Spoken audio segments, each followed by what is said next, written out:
Hi, everybody. We're week 3. We're in our block party. We're having some fun. If it's your first week here, welcome. Thanks for joining us virtually. If you've been joining us all along, I'm thrilled that you're still joining us virtually, but you know what? We're open too. So if it's okay with your family, come and play with us on a Sunday morning. We'd love to see you. You guys ready to have some fun? Block party is all about friends and fun. Okay, let's go. Well, thanks, Miss Karen. Hi, friends. My name is Mr. Paul, and most of you know that. I'm glad you joined us here at our at-home teaching video time. It's great to see that you are joining us each week from home. Well, as you saw at the beginning of this video, we have a lot of kids coming back to our in-person Chapel Hill Kids worship service. We've made a safe place out of it, out of our Memorial Chapel, so we hope you join us soon sometime. We'll still provide each week's lesson, though, for you at home if your family prefers to do that. This whole month, we've been having a block party, and it's been lots of fun. I love having fun with friends. We've been talking about friendships. Have you been having fun with some of your friends? Maybe you have a friend or so over. Maybe you go over to somebody's house, but it's hard to have friendships in this whole COVID time, hasn't it been? But what is friendship? We've been looking at this all month long, so say it with me. Friendship is using your words and actions to show others you care. And so let's kind of review what we've done so far this month. Week 1, we choose your friends. You choose your friends, what? Carefully, right? Week 2, friends love one another. That was last week. And then today, friends do what? They encourage each other. And then next week, friends forgive one another. We'll look at that next week. Boys and girls, today we'll be discovering what it means to be a good friend. When we look at today's story out of the Bible, you'll see how to be a good friend. But before we get to God's big story, it's time today for Pam's awesome party game at our block party. So tell us about this, Miss Pam. Hi friends, it's so great to see all of you. I'm Miss Pam, and I'm so glad you're here at Chapel Hill Kids. This whole month we're having a block party, woo, and lots of fun. I love having fun with friends. How about you? I'm so glad God created friendship. What is friendship? Friendship is using your words and actions to show others you care. Raise your hand if you're thankful for good friends. Raise your hand if you want to be a good friend. Of course. We'll discover a great way we can do that when we look at today's story, which is about one of the Bible's most famous duos. But before we do that, it's time for today's awesome party game, which also involves some well-known duos. Let's see if you can guess them all. We'll show you a picture on the screen, and you'll need to call out its partner, okay? Are you ready? Here we go.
just like these things are always together, God is always with you. He's your forever friend.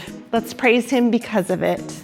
I love this time when we put our voices together to worship God. Now, I'm not hearing you because you're through this little camera that goes to your TV and I can't hear you. I hope actually though your neighbors are hearing you. I hope you agree with me. I want others to see Jesus in me. Do you think people see that Jesus is your boss or your Lord? That's what Lord means, that he's your boss. And what you say and you do, that's what Jesus wants you to say and do. Well, that's what this song is about. It's called Look at Me, but it's really about, I hope you see Jesus in my life. So let's sing this song together. Do the little dance moves along with us.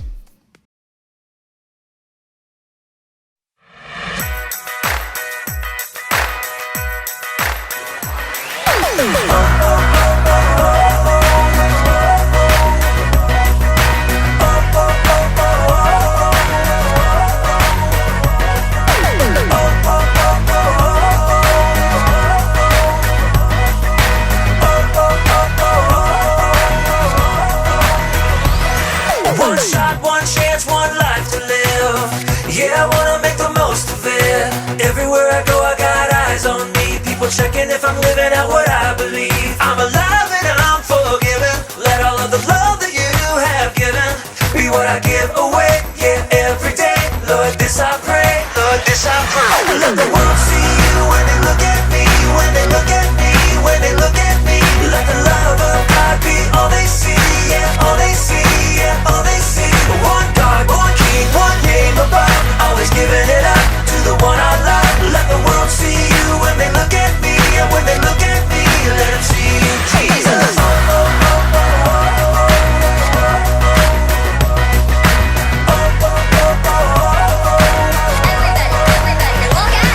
Take a day to live my life for you. That's the only thing I wanna do. Everything I do, every word I say, letting people know that it's you I praise. I'm alive and I'm forgiven. Let all of the love that you have given be what I give away. Yeah, every day. Lord, this I pray. Lord, this I pray. Let the world see you when they look at me. When they look at me. When they look at me. Let the love of God be all they see. Yeah, all they see. Yeah, all they see.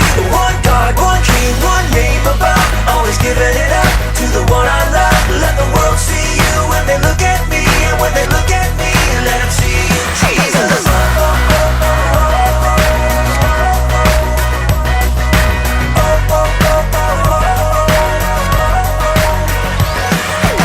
I'm gonna shine in the dead of night. A city on a hill shining bright. I'll be a light for the world to see when they look at me. And when they look at me, even brighter than the morning sun. Can't hide what your love has done. I'll be a light for the world to see when they look at me. And when they look at me.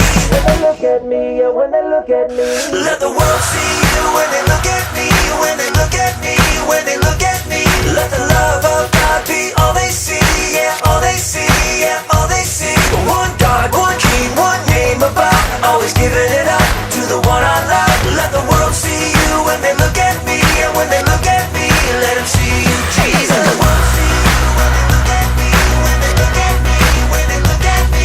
Let the love of God be all they see. Yeah, all they see. Yeah, all they see. One God, one King, one name above. Always giving it up to the one I love. Let the world see you when they look at me. And when they look at me, let them see you, Jesus. Boys and girls, when I was a little boy, I wanted to be like a lot of other people around me, other kids. Sometimes it was just a neighbor, a guy that was like 25 years old. I thought he was like the ultimate person in the world. And so I wanted to be like everybody else except for myself. Do you think that that was right? No. Of course it wasn't. I didn't really realize that Jesus wanted me to be really comfortable with who he made me to be. He wanted me to realize I am special just the way he made me, and that I should be loving who I am. Jesus also, I wish I knew Jesus also wanted me to be like him, become more and more like him as I learn who he is. And trying to be like everyone else around me is not going to be good for me or them or our friendship. I sure hope that you are becoming more and more like Jesus as I am trying to. Did you also know that when we are more like Jesus, we love others more and better, more like Jesus and better? We were made to love God, and we were made to love others. As we read in 1 John 4:19, read it with me. We love because he first loved us, or loved us first. He loved us first, so we can love others out of that kind of love.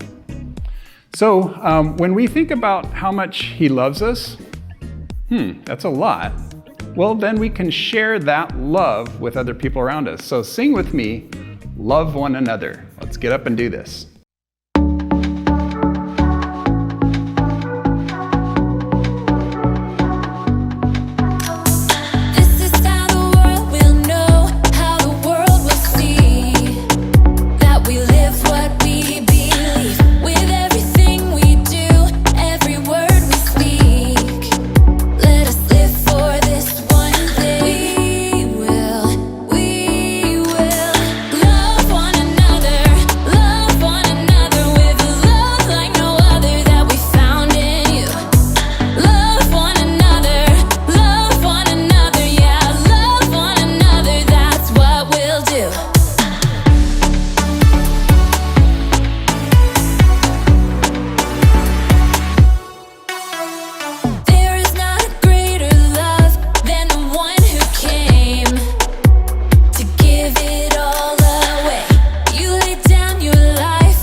That's what we'll do. Love one another, love one another with a love like no other that we found in you. Love one another, yeah, love one another, that's what we'll do. We're alive to love one another. We're alive with love like no other. We're alive, we're sisters and brothers. We're alive to love one another. Hi, everybody. I've got a great story of friendship for you today, and it comes from the books of 1st and 2nd Kings in the Bible, titled Friend Like Me, Elijah and Elijah. And it supports our bottom line, which is friends encourage each other. So which, as you know, brings us to our monthly app of friendship, using your words and actions to show others that you care, which all ties into our basic truth. I should treat others the way I want to be treated. So these two books in the Bible of Kings tell the history of the kings who ruled God's people after King David. A few of these kings did a good job, and they followed God, but unfortunately a lot of them didn't, and the kingdom fell apart. But still, God cared about his people. He sent people, which we call prophets, to speak his words to them. And one of the prophets God sent was a man named Elijah. And that is where our story is going to start today. So, are you guys ready? Pay attention. Put your listening ears on. Prepare your heart to hear God's word, because we all know he's got something very important for each and every one of us to hear today. All right, let's do this.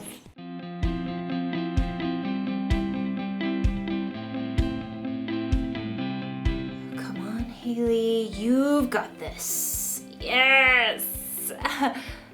You ever notice with games like this, there's never really a winner. There just seems to be one big loser. That's how I feel with most games. It doesn't seem to matter how much I practice, I can't ever seem to win. It's true with everything. Badminton, lawn bowling, frisbee golf. It can be kind of discouraging. I need a little cheering up, which is where friendship comes in. Friendship is using your words and actions to show others you care. Sometimes it helps to have friends around to kind of be like cheerleaders.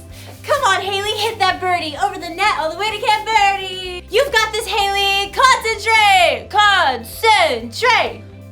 Okay.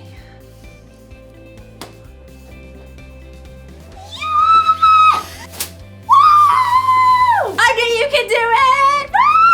Woo! A little encouragement goes a long way. And in today's story, you'll learn about two guys whose friendship was built on encouragement.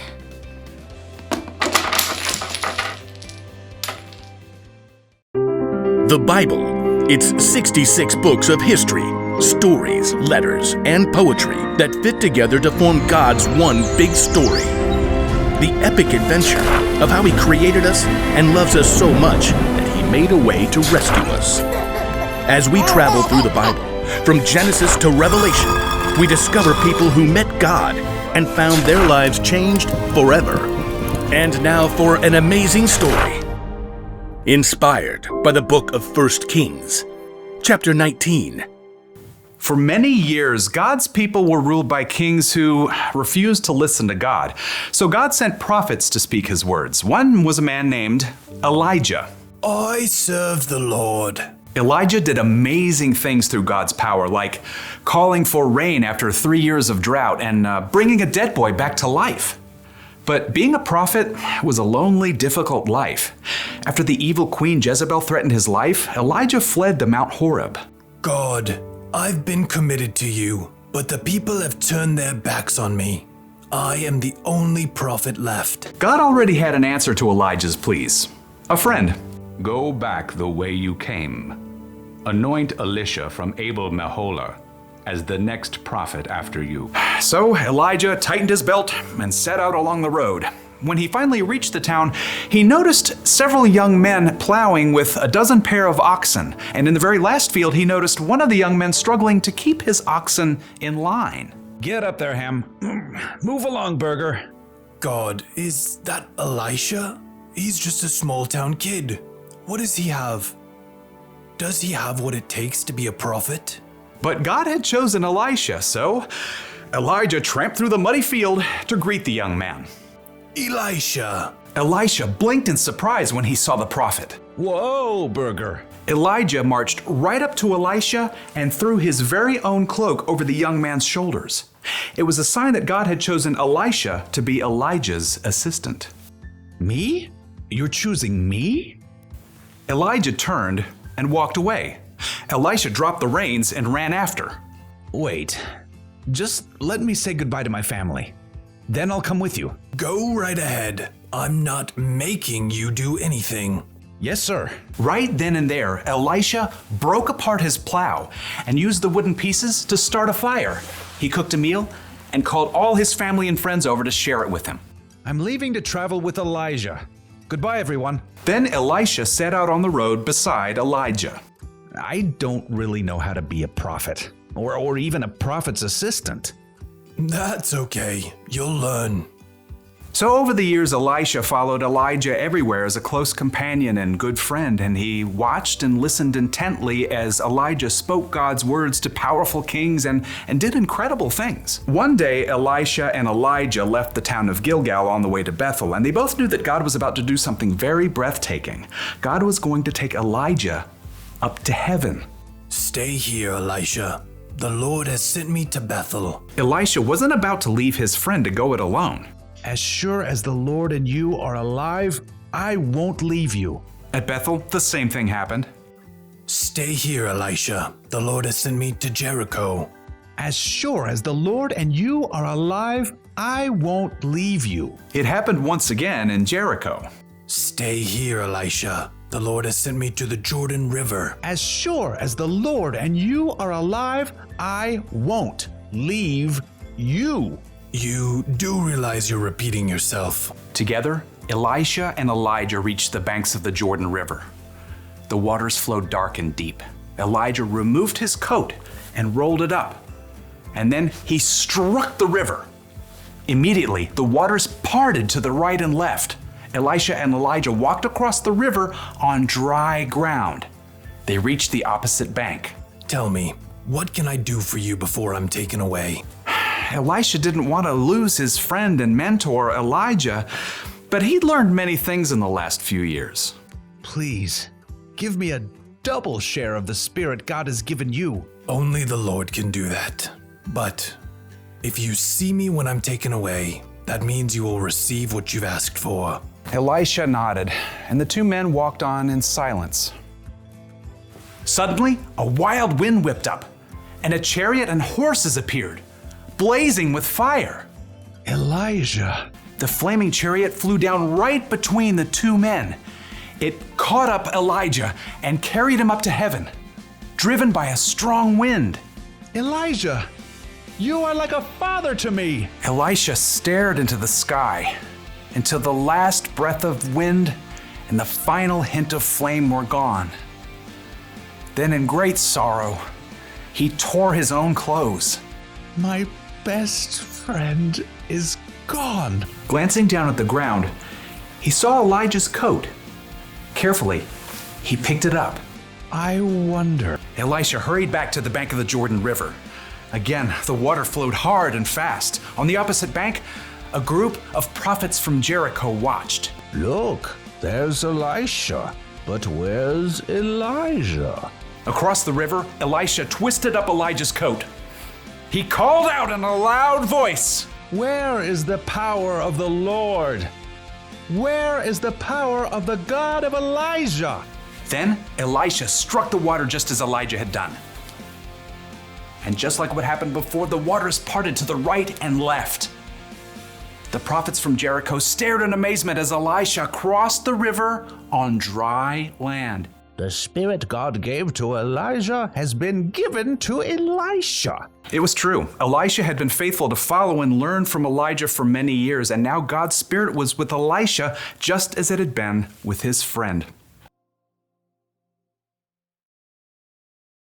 One way to be a good friend is to just be there when they need you. Look at today's story. Elisha was there for Elijah right to the very end. And even after he died, Elijah's spirit was with Elisha. Now, I don't know exactly how Elijah's spirit was with Elijah, but it sounds pretty cool. Jesus said God would send a friend to always be there for us. The Holy Spirit is the ultimate friend. He gives you wisdom when you're confused, strength when you're feeling weak, and encouragement when you need it the most. That's the kind of friend we should be. You can cheer your friend on when they play sports, or even if they have an audition, or a hard test. You can give someone a shoulder to cry on when they've had a rough day or when something sad happens. Sometimes it's best not to say anything and to just be there for your friend.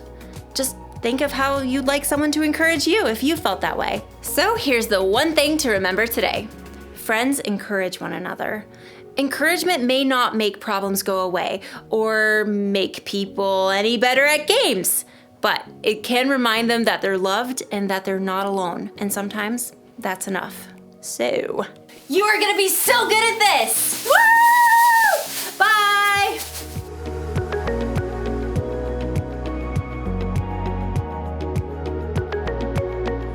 Here we are at this time we call lunch here at Chapel Hill Church. We want to launch into living out this week's lesson. We're learning it all week long, all life long, really. In our story today, Elijah, that's with the J, had been so lonely, and then God brought Elisha into his life. The two friends encouraged each other. That's what they did. They did what God asked them to do, to encourage one another. And that's what we're learning for our lives this whole week. That's what good friends do. They simply think of ways to encourage each other. And that's what our bottom line is. So let's say it together. Friends encourage one another. What do you think that might look like for us? How can we encourage our friends like Elijah and Elisha did? Think of someone you think might need encouragement this week. Well, it might be a friend like we're talking about, or it may even be your mom, your dad, a brother or a sister, a cousin, a grandparent. Think of one person this week that you think really needs some encouragement. Who is it? Just say it in your mind, but you might tell somebody right now. Let's think of ways to encourage them now. Maybe you could tell them, hey, you did a good job, if you see that they did good at something. Maybe someone's having a bad day. You could just say some kind of encouraging words. What are some encouraging words? Think with me. Maybe, I believe in you. Like maybe they don't believe in themselves and you just recognize they need to believe in themselves. So it helps if you say that, I believe in you. With some other encouraging words, you did a great job at whatever it is. Another one might be, wow, you're really creative. You saw that they created something and that was really a great thing that you saw them do. Just tell them. You might say, hey, you really make me laugh today, or you really make me smile. Or maybe you say, it's fun to do things with you, it's fun to hang out with you, it's fun to play with you. Those are all encouraging words, so try some of those through the week. You might have to actually give them a call to do that, or send them a note in the mail saying some encouraging words. It really does come down to very simple words that's our basic truth. Say it with me. Treat others the way you want to be treated. So, in other words, I need to say to others what I would like to hear them say to me. Did you capture that? Like, think of what you'd like to hear and maybe use those encouraging words. And also, boys and girls, don't forget about our Remember verse this month. Say it with me. A friend loves at all times. They are there to help when trouble comes. Where is it in the Bible? Say it with me. Proverbs 17:17. It's an easy verse this month, right? And so don't forget to say it and just recite it with one of your parents maybe videotaping you and posting it on Facebook, our Facebook page. And then we'll bring a prize out to your home if you do that. Boys and girls, we are calling small groups, life groups now. It's taking time to do life together. That's what life groups means. So remind your parents that they're your life group leaders there in your homes. Remind them about those Parent Cue pages, those God Time pages, the Parent Cue app, and just the extra activity pages. All of them help to lead those life groups. So boys and girls, Miss Karen, Miss Pam, and I sure do love you. We sure hope your family comes back to Chapel Hill in person sometime soon. You can either go to big church service together as a family, or you can come through door C and hang out with the K through 5th grade every Sunday. If you aren't quite ready yet, we still will have this fun providing you the lesson videos. We pray for you all week. Keep well, but most important, keep following who? That's right, Jesus. He will help you to encourage your friends when you see they need it. He is a great example of what it means to encourage friends. Now go and encourage each other this week and really your whole life. All right, my friends, you can head to having life groups with your parents leading you. Watch this video to the end because there's a special video at the end today. We sure hope you see to see you again next week, but goodbye for now.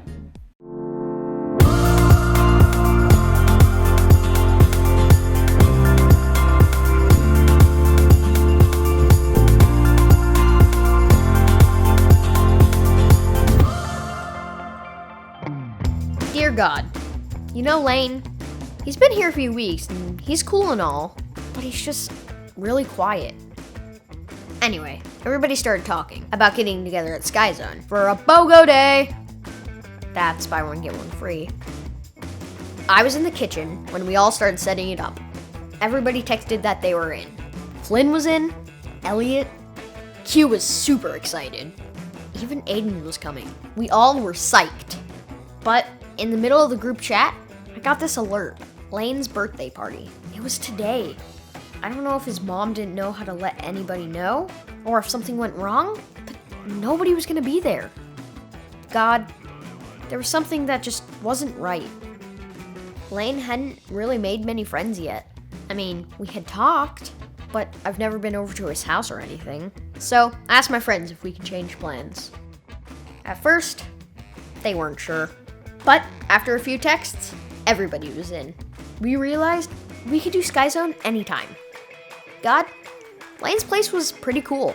Games, cake, we actually had a lot of fun. I think Lane was really surprised.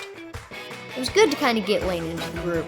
And next week, we all go to Sky Zone. And Lane's coming too. Thanks, God, for showing me how to be a good friend to all my friends. Robbie.